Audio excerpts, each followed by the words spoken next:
Essa é uma obra de Rubem Valentim. Nem a arte e nem o artista mereciam fazer parte desse momento infame da história do Brasil e do total descaso que essa entrevista aqui representou e expressou contra a produção artística brasileira. Mas tem uma outra coisa que essa obra não merecia. Ela não merecia um comentário desastrado que eu fiz aqui no Meteoro. Tudo aqui é estranho. A linguagem corporal é pra lá de esquisita. O entrevistador, que tenta fazer ela parar de cantar, mas não consegue, também não tá na situação mais normal da carreira dele, não. E a cara dos jornalistas no estúdio, então? E esses quadros na parede? Isso que você ouviu aí foi um erro, e diante do erro aqui no Meteoro, a gente segue um manual de 3 etapas. A primeira é um alto e claro pedido de desculpas. Eu peço perdão por ter estabelecido um vínculo entre essa obra e cenas lamentáveis que ocorreram diante dela. A segunda etapa do Manual do Erro do Meteoro é a tentativa de compensação do erro. Nesse caso, o melhor jeito de compensar a audiência é oferecendo as informações sobre Rubem Valentim, que fizeram falta ao primeiro vídeo. Rubem Valentim, o autor dessa obra que aparece no fundo da entrevista, foi iniciado nas artes por um pintor de parede. Eu tive a sorte de encontrar um mestre popular, um pintor popular, e com ele eu aprendi a fazer a têmpera com cola de marceneiro e pigmento xadrez.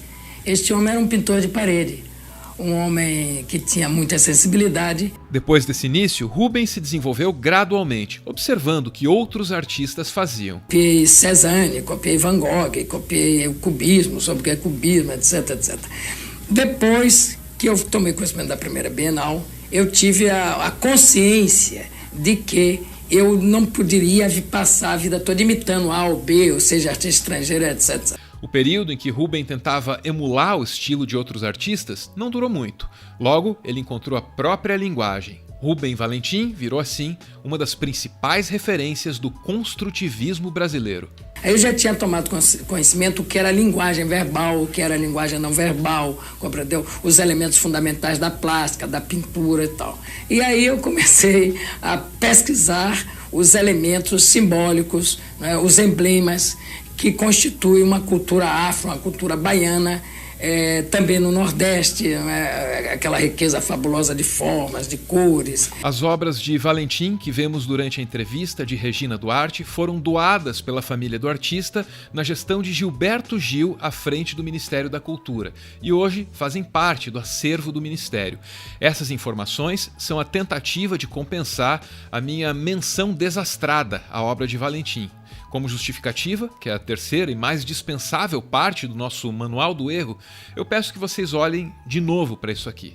É muito estímulo visual, é muita coisa acontecendo e, nesse contexto, a arte de Valentim é o que em comunicação a gente chama de ruído, algo que desvia a atenção da entrevista ou da locução. Veio daí e da minha ignorância o que eu defini como estranheza. Mais uma vez, perdão pelo vacilo.